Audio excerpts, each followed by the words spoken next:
Welcome back to the Dadrepreneurs Podcast. This is episode 4, and today we're sitting down with Andrew Nieman. Andrew is a neighbor of mine here in Spicewood. He moved down from Chicago a few years ago after what sounds like a very specific combination of COVID, downtown city life, and maybe one too many episodes of Yellowstone. And like a lot of us out here, he came looking for a little more space and accidentally found himself surrounded by dads building companies from gravel roads and guest bedrooms. Andrew's background is a mix of commercial real estate, technology, digital agency work. He's got an exit under his belt, and now he's building his next company while also raising 3 kids, including a brand new baby. So naturally, we use this episode as both a conversation and a wellness check. This one gets into a lot of the real tension behind the show, building a business while building a family, taking risks when the stakes feel higher, what changes after kid number 3, how fatherhood changes leadership, and why the second business or the second big swing might actually get easier because you're not starting from zero anymore. We also talk about the weird social life of entrepreneurial dads, why it's hard to find your people in this season, and how our kids are watching a version of work that many of us never got to see from our own dads. It's practical, honest, funny in places, and probably a little too accurate if you're listening while hiding in your office before school pickup. Here's episode 4 with Andrew Nieman.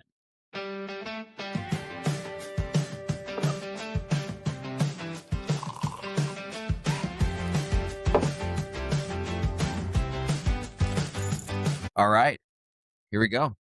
Dadrepreneur Podcast, Number 4. episode 4. Man, we made it to 4. Our wives let us make it to 4. We're joined by Andrew Nieman. Andrew, what's up, man? It's awesome to be here. Andrew's a lot of things. We'll get into him, but JM's neighbor. Yep. Start. First and foremost. Yeah. JM's neighbor. Still friends, even though they're neighbors. Also true. Before we dive into a lot of fun stuff, quick background. Who are you, man? So I'm originally from Chicago, moved down here a few years ago.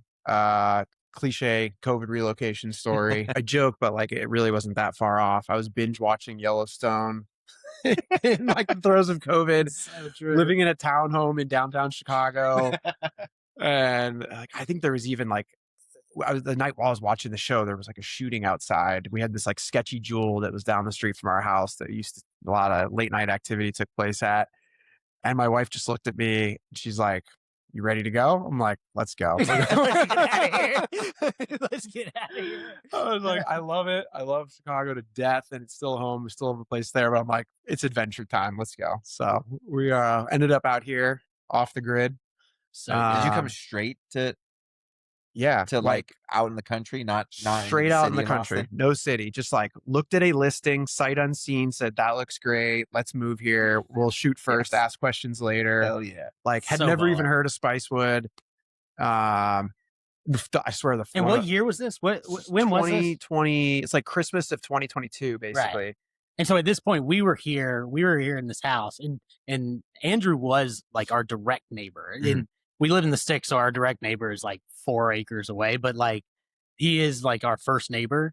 And so we had been here for 2 years at that point, and this neighborhood was like, I don't know, old people central. Like Yeah. we had no All of other this area, friends. even no where I nothing. live, Yeah. was like that before COVID. Totally. Yeah, which is what I was expecting, because when we moved in, the agent that showed us the place was like, "Oh yeah, your neighbors down this way, talking about you guys, like they've got like donkeys and roosters, and then your neighbor the other way has got like a 150-acre ranch." And in my head, I'm thinking like, "Oh, this is awesome. I'm gonna make friends with these like old timer ranchy like Kevin Costner Texans, type they're gonna guys." have the Yeah. cowboy hats. Texas, And I baby. found out, no, it's just like a tech guy from San Francisco and a hedge fund guy from New York on the other side. I'm like, is everyone out here just doing the same shit I'm trying to do? Like, Well, it's funny because when we had Kyle Hensey on a couple of weeks ago, there's this, I call it the Texas Hill Country ecom mafia. There's a Yeah. bunch of us out here that come Yeah. from the ecom brand world and ventured their way out into the sticks. Yeah. But keep going.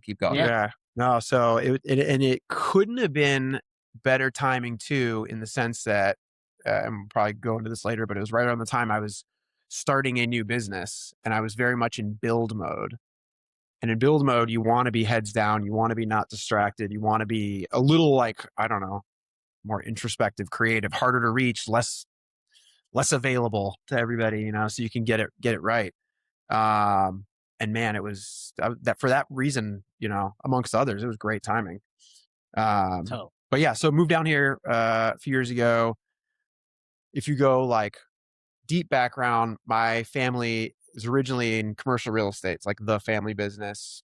And I was in that right out of school, and took I'm not going to say like a hard left, but an interesting left into technology after there's a project that I was on in Abu Dhabi. I actually moved out there with my dad in like 2009 as real estate development was slowing down in the US. It was still really hot out there. And I end up on this project that is a like media and tech zone incubator. And I'm trying to get companies like Apple and Facebook and Samsung and all these groups to open up offices out there, and end up just over the course of that time, like becoming almost more interested in what they were doing than what I was doing. Yeah. The real reason I had you on is for the listeners. You have a 7-year-old and a 5-year-old. Yeah. 7-6. 7 and 6. And in the last month or two, you've had your third number, Yes. your number 3. Yep. And so Restarted. this is mostly just a wellness check, just to be like, 1, are you okay? And then 2, have you been getting out of the house? Are you good? Is your wife good? How's everything? You know, we're not getting out as much. It's so funny. I was even just at a spot like you guys will know yesterday, picking up food at Angel's, and thinking like, God, I miss this place. And I'm like, why do I miss this place? It's 5 minutes down the road. Oh, I haven't been in 3 months. Yeah, literally. Yeah. So good. But no, we're doing awesome. My wife is an absolute rock star with the new baby. Not to get like overly sentimental or anything right out of the gate, but child number 3, especially after such a gap, after you've had time to like recuperate from the shock of the first one, and my first 2 are back to back, it's so much easier. Really? Yeah. I feel like that's a hot take. Completely Yeah. opposite. I have 3 completely opposite experience, but we different timing. So Sure. I have a 7-year-old, a 5-year-old, and a 3.5-year-old. So our Okay. second and third were 18 months apart. Yeah. And my oldest was 3.5 when the third was born. So I had a 3.5-year-old, an 18-month-old, and a newborn, and it was all out war. Yeah. It was insanity. We totally caught off guard. I mean, we can talk a lot. I've got questions for you about 2 versus 3, but you kind of give us your personal and business background. When did you guys start having kids? Where were you at in your business life Okay. at that Yeah. time? We started having kids when this is 2018 or roughly, and business wise, I am just on the precipice of exiting the agency we were originally in and selling to this larger group that's based in Texas and actually is owned by like a huge multinational based in Tel Aviv. And so I guess in retrospect, it was a lot of compounding, competing even prioritizations at the time of like, oh, we're trying to get this deal to the finish line, and we're learning a new group that we're going to be selling to and working with. And also, by the way, I'm having a kid. You learn really quick your condo in the city's not big enough for everything you thought it was going to be. So I was early 30s, which your plan goes out the window, but like it did sort of line up with that plan you set when you're younger, and you're like, okay, I'm going to start having kids. I'm going to get married at this age, start having kids at this age. Yeah. You know, I was maybe a couple of years earlier than I had expected. My wife would say she was a couple of years later than she Same with expected, me. but hey, So that's funny. yeah, that's the compromise we make. And the first one did. I mean, it hit me like a ton of bricks. Just it's so jarring to the system of like, okay, I guess, you know, we don't live in like a high-rise condo anymore. We, you know, get the place with more space. Okay, I guess we don't go out with our friends on Friday night for dinner anymore. I guess we eat dinner at 5 p.m. now. And it's like all of those lifestyle upheavals are even harder to process, I think, than the physical part of like keeping the kid, you know, alive and happy and nourished, which is kind of wild. And I think that's definitely a harder thing for dads too. I feel like for some reason, I feel that the wives have this like head start to get into the mindset because they're growing this thing and they're connected to it. But then dads, your shit just gets rocked day one when the baby comes. Yeah. Like, at least for me, I was just, I just go into straight up operator mode of like, all right, let's make sure the house is good. And like, what is going on? What is this? And so I feel like we, at least for me, Well, were you I involved much in the preparing for the baby? Mine was kind of interesting because we were doing, at that point, we were doing a massive renovation, and I had been off work. We all have some ridiculous project and so we were doing while we were preparing for that the was baby the to come. like that was the preparation that I was doing. Is we like I took like a whole year off for renovating our house. Yeah. And so leading up to when Millie was born, my nesting was actual like building our house. And so it was kind of, that was where the prep was for me. But for Bob, obviously, it was a whole different. Well, it's funny you asked that question because like my wife definitely drove the preparation for this baby. Yeah, and it was like, hey, you know, and it was a source of tension at times, but at the same time, she was like, you just keep building what you're building. And I kind of had to get to a point where I was like, hey, listen, please just come to me and tell me what you need. Like, I will get you what you need, but I am so consumed with building this business right now. And part of it is in preparation to be able to provide for the family, right? Because we're in straight building fast, hyper scaling mode. Like, I need you to come to me and tell me what you need. Things have changed over time where we're much more proactive together as I've gotten more control over my time. But I was in a season where I did not have a lot of control over my time. What about you? Complete same picture of like my wife took care of setting up the nursery and buying all the equipment and the clothing and just all of the like accessories. And I felt like when the baby finally arrived, she was like, the pace car, when you get a rolling start at the Indy 500 and you're already going 60 miles an hour, it's a lot easier to go to 200. Whereas for me, I wasn't part of any of that. And then it just blindsided me when the baby showed up. And I was like, whoa, what just happened? I feel you, man. Like, oh, good God. So she took it much more in stride. And plus, of course, I think the women do have that 9-month head start of like, I'm already sort of, my body is changing and I am committing to this like new lifestyle. And for us, like, we don't know what to do with it till the baby's here. Yeah. Just I know. Well, I'm curious. So like, what was when your first child was born, what was the first kind of tension that you felt between being an entrepreneur and being a dad? It's actually, I would say, the perception that you need to be working till like 7:00 at night. And this is back like pre-remote work era. This is when you're in the office. And granted, my office was very close to our house, which was awesome. And that was sort of by design. But you don't want to look like the guy who leaves at 5:01 and goes home to his family. When you are in a small business where everybody's putting in extra time and extra effort. And so some of it is that optics component. It's like, well, it probably shouldn't take too long of a paternity leave. And I need to be here. I can't be the first guy out the door when, it hits 5:00. And it's not like we were in a company that had that total cutthroat culture by any means too. It was a great group and everybody was very understanding. Yeah. But it is fighting the internal demons of like, oh no, the world says I'm supposed to be here till 6:30 and I need to be also clocked into emails, like until 10:00 at night. Totally. Yeah. 30 years ago, our fathers, that internal demon was still the same thing, but it was fine because there wasn't the internal demon that you need to be a good dad or you need to be there. You need to be like, our fathers was there. Like they were there, but it's just, I feel like right now, and what's y'all's take? It's like, I feel like it's different. It is different. Yeah. So, I mean, I have a great dad.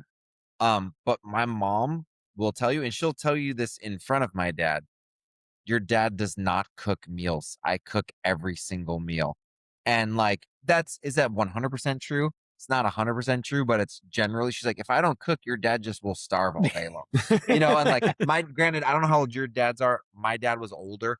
I'm the oldest of 3 boys. My dad was 40 when I was born. Okay. So he I have noticed he is a slight different, like he's in between generations, Yeah. his age, and he's definitely different than a lot of my friends' dads were. But like, my dad is definitely around and definitely involved, but not like raising the children was the woman's job for the most part. And it wasn't demeaning.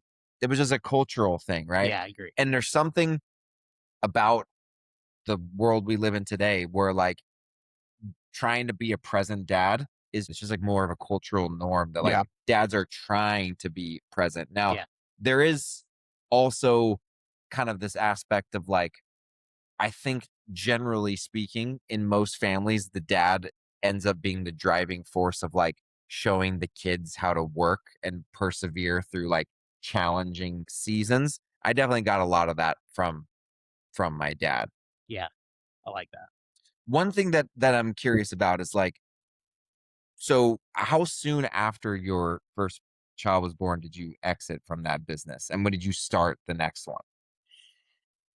It was certainly within the same year. I'm like, the dates are getting a little fuzzy on me because our first was a summer baby. We did sell the company in the summer. Our business exit was a services business, so we had a 3-year earnout. Yeah. It was known that me and the rest of the core team were all going to go to this new company and work there for 3 years. And we were all super excited about doing it too. I mean, the group that we sold to was fantastic. Shout out David Lancashire, shout out Stephen Andrews and the Project 202 team, because we looked at like 2.5 other options for the exit. We did think it was a good culture fit. So like, not to say that, me having a kid coming had any real sway over who we were going to choose to sell a business to. From a standpoint of like, did the insurance get better? Yeah, it did. Did the benefits get better? They did. Like, that was all good timing. Was there a bit more security after the sale? Of course, yeah. Maybe like subconsciously, I was more ready for an exit knowing that was the case. But I don't know. The ironic part is now the prevailing thought has always been the more your family grows, the less risk you should take. And I don't know that I totally agree with that at this point. I definitely don't agree with that. Okay. But we're in like us 3 entrepreneurs. Yeah. We're in I don't know. This is a safe space. That smells off to me. Like, you're probably talking to the right audience. Because now, I think about it at its most like core fundamental sense. I'm like, okay, I have, a stunning wife and 2 boys who think I walk on water at home. Like, what else really matters? Yeah. Now I have a 3rd child, she will hopefully one day think I walk on water too, but it's like, you have that. So you could take anything else away. And it's like, I'm still doing fine. Totally. So why not take a risk? Well, it's interesting. There's a couple things I'm thinking about. We recorded an episode right before this, episode 3, and we were talking about this concept of 1, how much is enough? And 2, whose voice are you listening to? Sure. Because the episode we recorded before this, we're talking about the speed at which we feel compelled to build, right? Before and after kids. And I know that for me, at least, when I think about risk taking in my businesses, I'm thinking about the fear that it falls apart, and then what the fear that I can't provide, and the fear that like me and my family are not going to be okay.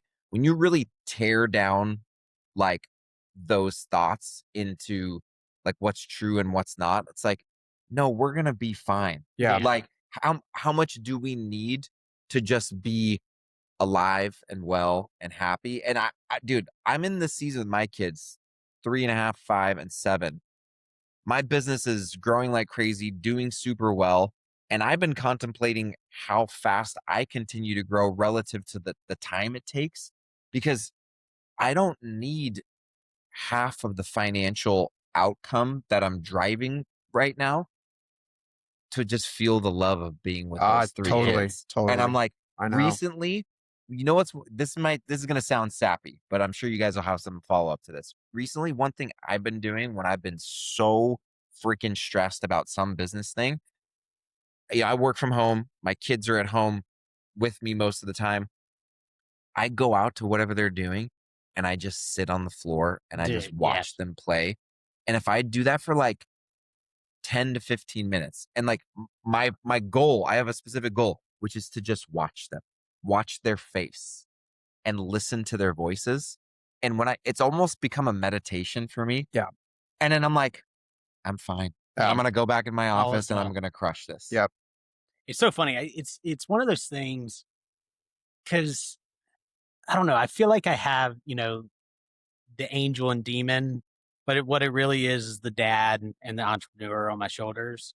And I do have this like ambitious side of myself of like when you ask, what is enough? I'm like, the goal line always moves. It's never enough. It's not I need $1 billion, but I always want to be building something epic and doing something cool. So whatever that goal line is, whenever I get there, there's gonna be a new goal line because of the person that I am. But then it's in direct conflict with, the dad, slow moving, easygoing guy that I am of, man, just be happy. Like, just be happy with, where you're at and what you're doing and all that. And I do have internal conflicts of like, one week I will wake up and I'm like, I'm chilling this week. I'm not being super ambitious. I'm not thinking about other businesses. I'm not doing this or that. And then the next week, literally, Get out of my way. Yeah. Get out of my way. I'm guns a blazing. I don't know what it is. I think it's just the entrepreneur. It definitely is. And it's, I don't know, the picturesque like view you point out of the family almost emboldens you to take the risk because you're like, okay, I've actually already achieved quite a lot. Like I've got this incredible family, these beautiful kids, and this awesome spot. And so, yeah, why not take a couple more swings? Like, and kind of, I would say one of the wild things, and this is definitely a function of COVID.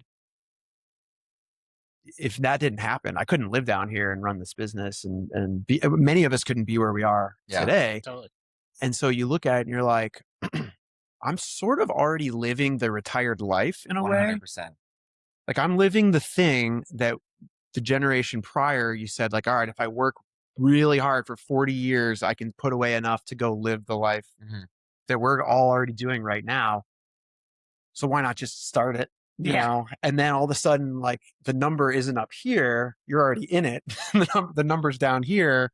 It's still a great number. It's good. It's good to have a goal in it to aim for, but like, why not enjoy it on the way up, versus finally have it at the end of the road. To me, it's the single hardest struggle. I was like feeling that tension of like being a creative entrepreneur, wanting to build. There's an overlap where building your family and building your business work in harmony, but then there's aspects where they work in direct conflict. Yeah, totally. And it's not black and white. It's varying shades of gray, and I'll even say it changes seasonally. It totally changes seasonally. Yeah, and I think the thing that I want people to know, at least based on my journey, is like there's not a perfect answer. You have to follow kind of all the input signals that you're gathering in that particular season. And there's seasons to push on business and there's seasons to scale back a little bit. That's just how it goes. I'm curious for you, like when you decided I'm going to start another business, right? What were some of the things, maybe the guiding principles or the vision or the long range kind of like why you had for what you were going to start and how that was going to fit in with the fact that you're now a dad of a growing family? Yeah. And give us a good rundown of what your current company is doing. So the business itself is a digital agency. We are contracted by mostly large, a lot of times like big public companies that are playing catch up in the market. They've been around forever. They're not tech native. Tech is a complement to their business. It's not core. So a lot of times, a company that's based in rural Virginia, for example, has a hard time getting the best in-house tech talent they can. Sure. And so they're contracting it out to a lot.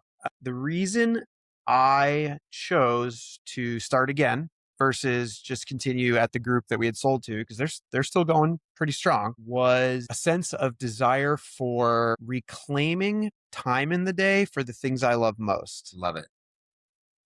And I'll say, even on the work front, like when you become part of the big machine, so much of your day is communication up and down the chain. And it's not the building. It's not sales. It's not the service piece. It's just like, hey, how'd that go? Oh, make sure you tell Tom. Oh, okay, Tom. Oh, make sure you tell him. Okay. And there was becoming too much of that. And so I was like, all right, I think I want to break out and start again. I did see an opportunity that we really owe to COVID, which allowed smaller agencies to go toe to toe with big ones. Because in the olden days, if you wanted to work on the most sensitive, lock and guarded like projects, big multi-year transformation projects, you had to be butts in seats 5 days a week. It's like, oh, we're going to hire Accenture. We're going to hire Deloitte because they can put 10 guys here tomorrow afternoon. COVID blew all that up. All of a sudden, no one cared where you were. No one cared if you were in the office. And it allowed like smaller independents to go toe to toe with larger. So I was like, all right, I think this is actually perfect timing to exit stage left and, test this thesis out. What I wasn't necessarily banking on at that time, though, was starting the family over again too and having a third kid. Yeah. I think back then, I hadn't said I was done, but I thought I was done. And so I do like chuckle at the fact that, man, I'm doing like my second act business wise, second act, newborn wise. But the God's honest truth is both are easier than they were the first time because it's all muscle memory. It's not, it's not learning something brand new. It's not the system shock For sure. of the first ones. And the confidence that you have, like having gone through it already, I feel is just, it's worth its weight in gold. It is. Well, there's a few interesting things. My story coming out of Guardian Bikes to start my agency, it was the same kind of thing. Guardian is doing well. They're a monster company now. And we built it from the three of us on the founding team to about 35 people when I left. And we just started having kids. We had our first. And the plan was going to be to basically build that business from 35 people to like, I think it's a few hundred today. Yeah. And I was like, that ain't me. That's not me. I don't know if that'll ever be me. I'm the earlier stage, scrappier, guy. And now I've scaled the business to 30 people again, but we don't have plans to scale it to a few hundred, but the reason why I asked you the guiding principles is because I noticed for me that there's something that changed when I went and sat down and mapped out starting my agency. I started with the principles first around like, why do I want to do this? Who do I want to serve? What kind of people do I want to coming along on this ride? And this leads me to my next question. When I searched for a partner, I started with what are the values and the people principles that I want to be true about the partner that I bring into the business. And if I can't find someone who fits these, I'm not going to do it. Yep. Because I can't have a partner who doesn't understand that I was up at 2:00 in the morning cleaning up puke off of the floor. And right before I jumped on that sales call with him, that my kid had a bloody nose and was like screaming right outside the door. I got to have someone who like can understand that and empathize. Yeah. When it came to the people side of your principles, I don't know if you have a partner or not. What was really important to you as you were designing the people that you were going to bring into your new business? Keeping in mind that like you're now a dad, you're not just an entrepreneur, you're also a dad. Yeah. I do have a few partners, and one of the principles was making sure that they are people that I would want to spend time with even outside of work.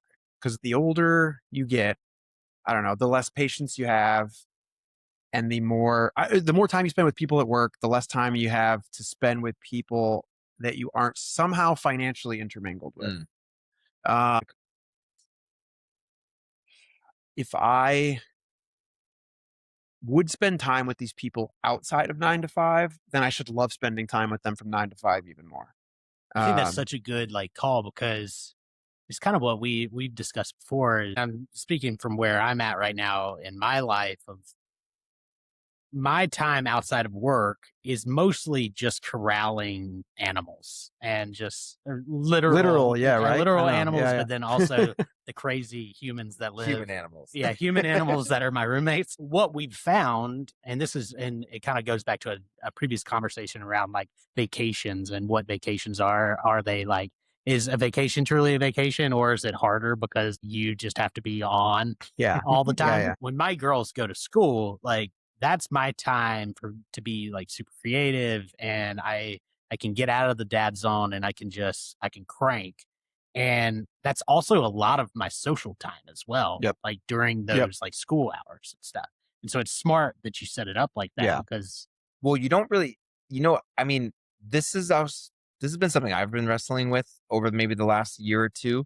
I run a largely remote Mhm. agency, and I'm around my kids a lot because they do go to school outside of the house, but like my office is, in the house. And a lot of my interaction with people is through work, people that are not my kids. And we don't have a Same. lot of time to interact with people outside of work that is not already built around our kids. I Whether agree. that's like I agree. families, Yep. the families of kids who play with our kids. And it's not that for me, I would love to get your guys' takes on this, but for me, I've just decided like in this season, I do have to shrink the amount of social time that I have outside of the social time I get at work and that I get with activities built around my kids. I would like a little bit more of that at times, but I don't know where to find it in the season that I'm in. What about you guys? I feel like you have to actively like try to find it though. It goes back to you do need your time. So, and that time could be with other people and social time, or it could just be you going to. So my thing is I like to come in here and I tinker with a car. I like build something random or whatever.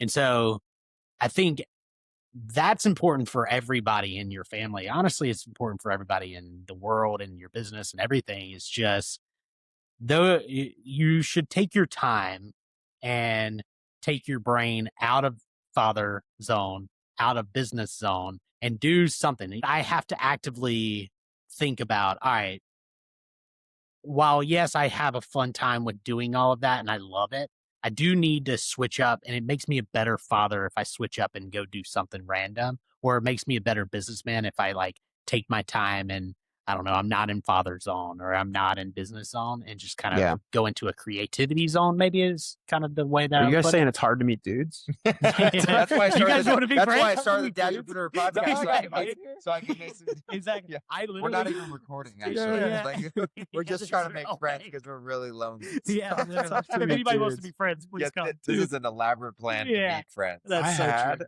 I had one of the funniest meetings of my life. It was probably like 15 years ago. And we were considering helping build an app for this guy who wanted to basically do like a platonic friend finder, like Tinder, but for like dudes who want to meet other dudes. Yeah. And I, through my own network, got us a meeting with a guy named Sam Yegan. Shout out Sam Yegan. He was the founder of OkCupid, sold it to Match, became the CEO of Match. He's a beast. He's a beast, and he's so well known in the Chicago startup ecosystem, and he has a huge venture fund. But he like pitched him this idea of like Dude Finder, Dude Dude Finder. Is that what the name was? No, it wasn't. about That would have to been say. better. Should have been. That's It why would've you're been- in the it would've been. Yeah. Yeah. And he was like, That's going to be a "No." spin-off. No. He's like, no, he's like, no two guys are just going to openly admit that they want to meet other guys. Dude, I was like, yeah. go on. Go He's on. like, no, there has to be some sort of proxy that's an excuse, whether it's like a sports meetup or Or a they're both podcast. neighbors. Yeah, Or or a podcast. fake podcast. Yeah. He's like, they may both want to meet other Yeah, guys, but they need the excuse to like run adjacent to Yeah, to that desire That to is then bring funny, them man. together. That's very wise. Yeah, it was good. So we shut that one down real quick. But I actually have a serious question for you because I actually talk to a lot of entrepreneurs about this, and not everyone is like me in this this way. I am in this season. It's based on the age of my kids. You might be in this as well. Wasn't in it when my kids were in the toddler stage. You don't get out a lot when your kids are toddlers. And the other people your age who have toddlers are all really nervous about connecting with other toddler families because they're not sure what might go down. And so everyone's kind of self-conscious, right? But now our kids are 2 of 3 are in grade school. And so we're getting into sports and we're getting into like elementary school activities. And so we're getting in the mix with a lot more parents than I have in 7 years. And I'm having a really hard time with it.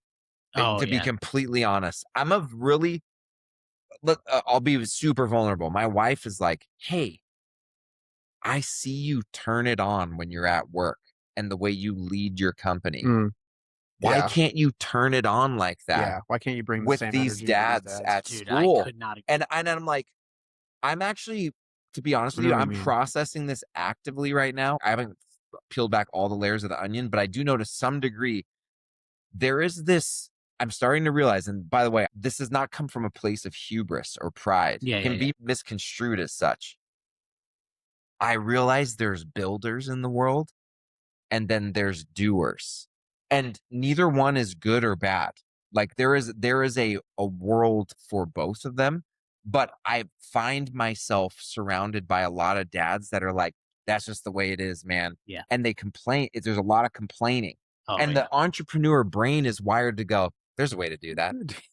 We may have not figured it out yet, but there's a way to do that. And so I have a really hard time mixing it up with the group of dads that are just like, man, this is just the way the world is. And it's to me, it's a downer. I'm like, I got to get out of here. Do you guys Yeah. struggle with anything akin to that at all? You go first. Yes. Yes. I'm gearing up. Yeah. I mean, yes, for sure. I think it's like, obviously the devil's advocate would say like, well, if you have the builder mentality, you could find a different group. Like you're not. Yeah, shouldn't I build my own group Yeah, there? like, I guess you're doing it. But the part that really, really resonated with me was like, you can turn it on at work. Why can't you turn it on here? Yeah. And I don't know if your like cup is so empty by the time you are done working and you're For in those sure. situations, but it is hard. And but you have to turn it on if you want to make new friends. Yeah. Yeah. It's really hard. My whole thing is, and this is selfish, but I don't really want to make new friends. Nice. You and Drake. Yeah. No new so friends. that is my thing is I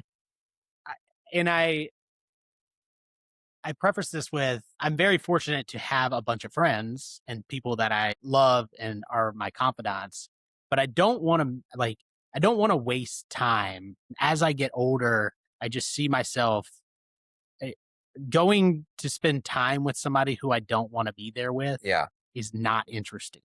Totally. And so my wife, luckily, she does not have this point of view, because we would be very. So my children still have friends. Yeah, exactly. Yeah, exactly. And so she carries the burden of doing that the majority of the time. Whenever like I am not the guy, unless there's going to be someone interesting there that there's like a reason that I want to go, and it doesn't have to be like an exchange of any sort, but it just has to be like, I don't know. I have to get something from it. Well, yeah. I mean, look, it's funny. You're like, I gotta preface this. I kind of said I gotta preface this because it sounds terrible to be like, yeah, I don't really want to find a bunch more friends. But I think maybe one thing that's changing in me as I really start to think, as my being an entrepreneur and being a dad is shaping my guiding principles for setting priorities all across life, I'm starting to think about, where is my time best invested? Yeah. And that is in the context of all domains of life, but it's certainly also in the context of friends. And one thing that I've been talking to my wife a lot about, I'm a huge nerd. I read a bunch of nerdy stuff. You guys probably do too. And totally. There's this thing that keeps coming up again and again in all kinds of stuff I read, which is that like from a neuroscience standpoint, we do become like like the people we spend the most time with. Mm-hmm. Yeah. And I don't want to be pulled down to a place where I don't want to be. I want to actually feel like I'm getting pushed up. And that is a part of just wanting to spend my time well in this life with the limited amount of time that we have. And when you're a business leader and a dad, there's a special component to, how do I spend my time the best? And I just consider myself a sponge, and the amount of stuff that I'm absorbing on a regular basis. I wake up in the morning and I like read things that I like think will be useful for me and my family and my business. Anybody I hang out with, I have lunch, I have coffee, I'm just absorbing. I'm learning from people. These conversations, I'm learning from people. I go to bed, I read my books, I read podcasts. I'm just absorbing all of that all the time. And I find I just get real cranky and agitated if I'm in a setting where I'm not absorbing anything that's like healthy for me, For sure. you know? Well, And especially like whenever you said like there's like the negativity piece and yeah, like the that oh gets woe's me. me. Oh my God. Just I will leave. I will straight up take So an I Uber. just, Yeah. that's my, so let me give you an example, and then I want to hear your Yeah, take. yeah. So the loan officer that does finances most of my real estate Okay. deals, we become like best friends. He's like my go-to guy. I was catching up with him a month or two ago because we're in the middle of like making offers on different deals. One that was in diligence, and anyways, it's like, hey Chad, what's happening, man? How are things going? He's like, oh, dude, he's like, doing all right. Like it's been a good week, but the 10-year treasury, man. And I was like, thank you. Like that is driving me nuts. And we both started laughing. I go, bro, you're one of two people that I can be like, did you see the 10-year treasury yield today? Good Lord, I thought you were like trolling him And just for like viscerally, we're like, I see you, brother. I say that in front of my wife. My wife is like, what? Yeah. Like what? Go Yeah. get a hobby, John. Go get a hobby. That's my hobby. Yeah. I mean, I am like a classic extrovert. So I love meeting new people. I Dude, love hearing you their are a social stories. I butterfly. love making new friends. Love it. So yeah, I'm the opposite end of the spectrum Yeah, there. And granted, like as I have as the family grows and like the kids are more, capable of socializing with, the first few years it's tough to socialize with your Yeah. kids. You just keep them alive. But like, yes, I've retreated a little bit, or I've just been more discerning, I guess, about, who I'm like, okay, yep, I've got like 4 points of commonality with you. We're going to be friends. Yeah. And I've made some great friends since moving down here. But I've definitely been more selective about it because when you're younger in your 20s, it's easy to make new friends. Like you're out drinking 4 or 5 nights a week. Yeah. You're staying out in the morning. Like you're going to have these Social is your life. accelerated experiences that like you pack, 3 years of friendship into a weekend. We don't have that anymore. Yeah. So you got to be way more surgical about like, okay, I see an opportunity actually to make a good friend here or here. And it's not just the spray and pray of like, Totally. let's just put myself out there and see who's friends with me. It's interesting. Another thing that I've been going through recently. So I chose to stop drinking 8 months ago. I think I'm probably done forever. I didn't like set a goal. I just did it and was like, started really getting introspective about like its impact on me in various ways. And I started getting really deep on thinking about the impact on me as a dad. Sure. And thinking about some of the people that I was hanging out with on a regular basis. All of the meetings were around drinking. Right. And one thing I realized in removing it was just like removing my kids' perception that you meet around drinking, and that's just that's Good one thought. that's Yeah. one example of a way that I still hang out with people that drink. I might drink again one day. I'm not exactly sure, but that's one example of like thinking about who you hang out with, what you go do with them. And if your kids are tagging along, what are you bringing them into, Totally. and like, so anyways, I have a couple other questions that like, I'm dying to know the answers to. Entrepreneurship, parenting, I personally see a lot of overlap of leadership of the household versus leadership in business. Where are you learning from business leadership, how to be a better dad? Are you learning from family leadership, how to be a better business owner? Does it work both ways? I think the most evident, like 1-for-1 transference is being the dad makes you a better manager of people, leader of people. One of the things that I took to early on in my own working career was like, I want to work for bosses who have kids. Because I think bosses who have kids have already committed to this notion of like, I know what it means to mentor someone, nurture someone, bring them along, make sure they don't feel left behind. I have already committed to a life of like putting someone else above myself. And That's so interesting. that was something I really, really sought out. Now, of course, the irony of this is like one of the best people managers I've ever worked with, who was my partner at the first digital agency. Mike Kelly's his name. Shout out Mike Kelly. Still doesn't have kids. Freakishly best manager of people ever. But the exception always makes the rule. Yeah. For sure. Yeah, exactly. Because throughout the rest of my career, it has always been proven true. For sure. You know, the person who doesn't yet have kids are they thinking about others beyond themselves, or are they just sort of thinking about self? It is impossible as a dad to not think about others. Yeah. Like, I don't know about you guys. Even you're on an airplane and you hear a baby crying now. Oh, dude. No, dude, And you're like, what can I do to It help? hits a nerve. So I actually was on a flight last week and I paid because I was by myself. I was like actually paid to sit front row.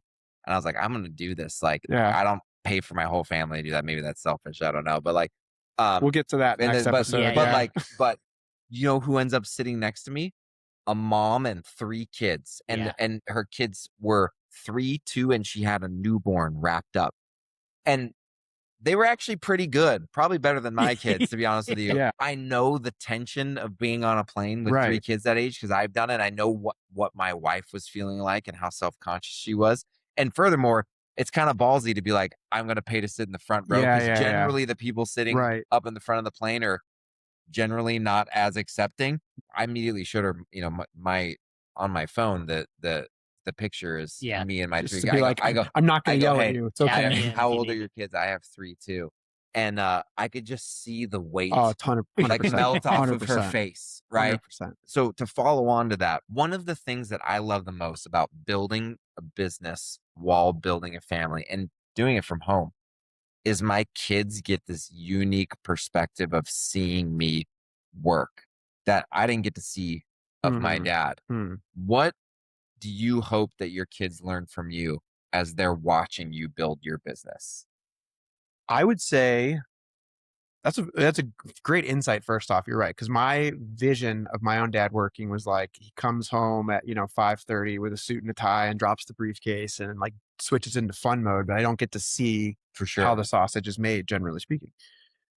So, but I work from home every day. So what I hope they see is probably that like patience and persistence are how you generate wins. It's like a lot of there's no major shortcut. It's just like have the dedication to like stack a bunch of small wins. Because like at the end of the day, end of the workday, your wife, or if your kids are old enough, asks you how the day was. And very rarely is there like some big momentous thing to say like, actually, it was awesome because of this huge win. Yeah. Like most days are just steady persistence. Yeah. Like, that the Shawshank Redemption, chipping away at the wall. Yeah. And then finally you make the hole. And so I hope they come away with the notion that like, there's no major shortcuts. You have to put in the work daily. Not every day ends with a celebration. Right. But it doesn't mean you didn't move forward a little bit. You know what's interesting? Recently, my oldest, who is my daughter, she's 7. She's starting to ask all the questions that I didn't have to deal with like a couple of years ago. And she recently has been asking me, I feel like I can say this. This is the Blair family tin can. It's a landline for kids. Yes, I know. They're calling me right now. Yeah. Speaking of the devil. I'll have to answer that in a second. Put it on speaker. My daughter Emma's been asking me, Dad, how's your day at work? And I would say our business is doing well. I love what I do, but half the days of every week, on average, are really hard. We're building. We're actively building. I've recently decided that I'm not going to hide from her the truth. Yeah, because it's easy to just say good. Exactly. Everything was good. Yeah. But then when they get there and it's hard, they think there's something wrong with them because you always told them it was good. And I'll be like, it was a hard day, but it's okay. Because I'm with you now. Yeah. Like, and we're gonna get back to it tomorrow. And I was like, there's hard days. Sometimes there's hard days, but like we're heading in the right direction. And those are the things that are important for me, is to be like, building is hard.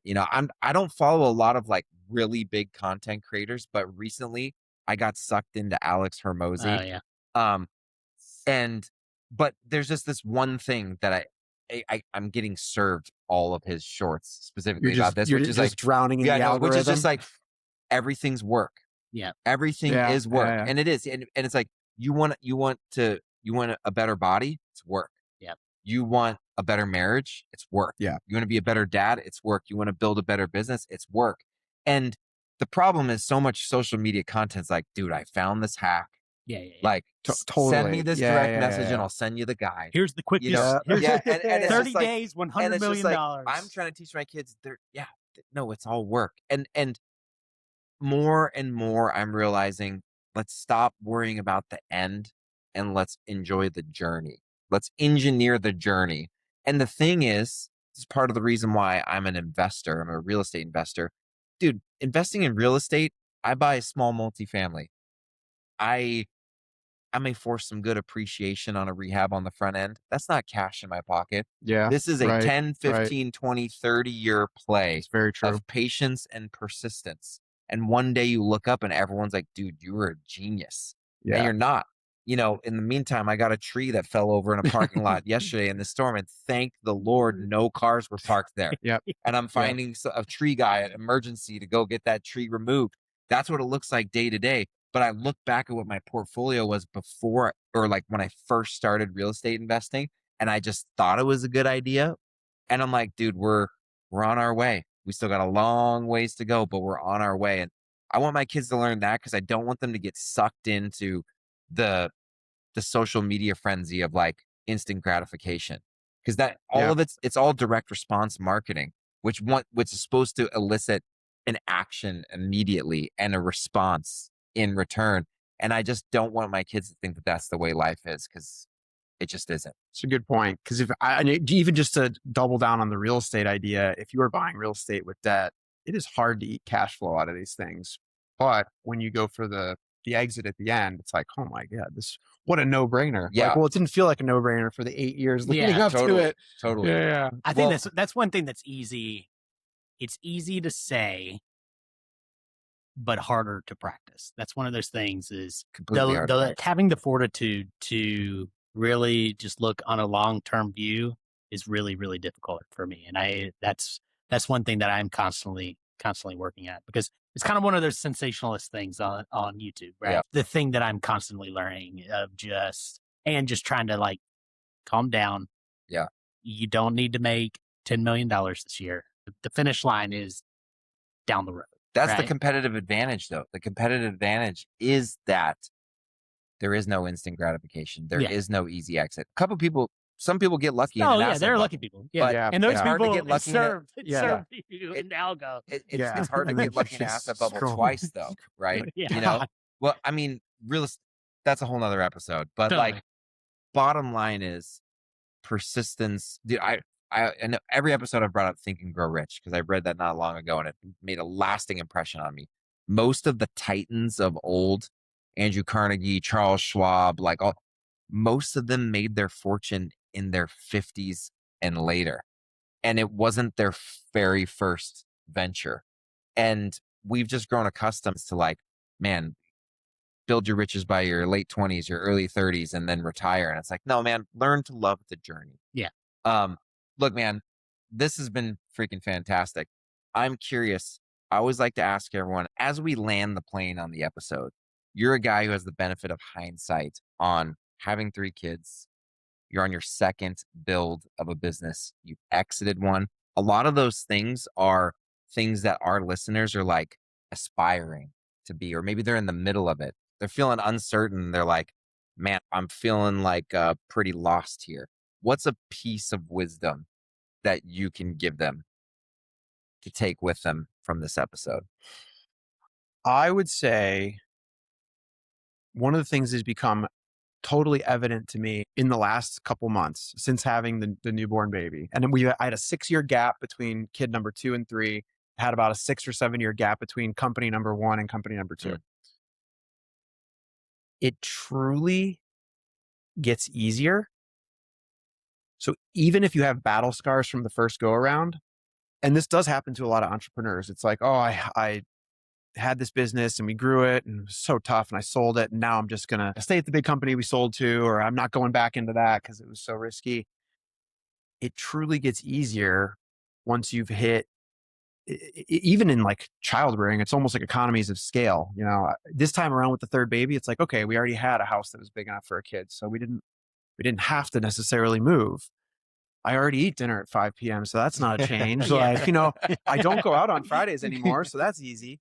So then you stack the kid on and you're like, whoa, this is kind of all upside. Like there was no major, you know, scar tissue to deal with. I feel like I could stack on more kids at this point, but the same goes for. Sorry, Brooke. Yeah. Sorry. Announcement. We'll edit that out. Yeah. But in the same way that like that it's become so much easier to add children because the foundation was already set. Yeah.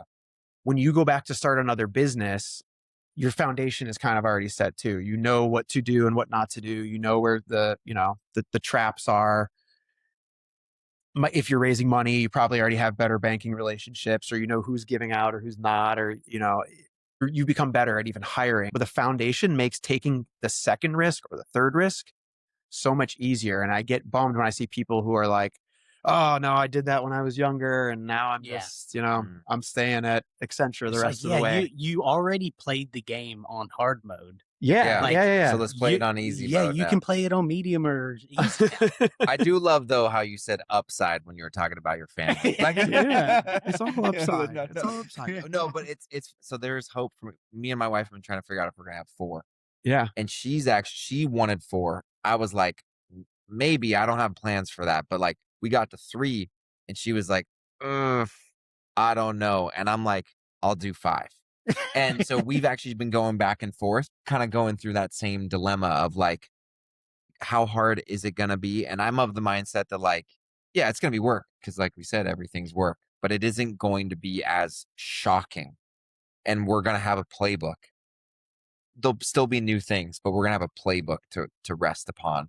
Right. And so anyways, but I think that's great advice because hopefully there's someone listening that motivates them to like take a step out in faith and go do it. I agree.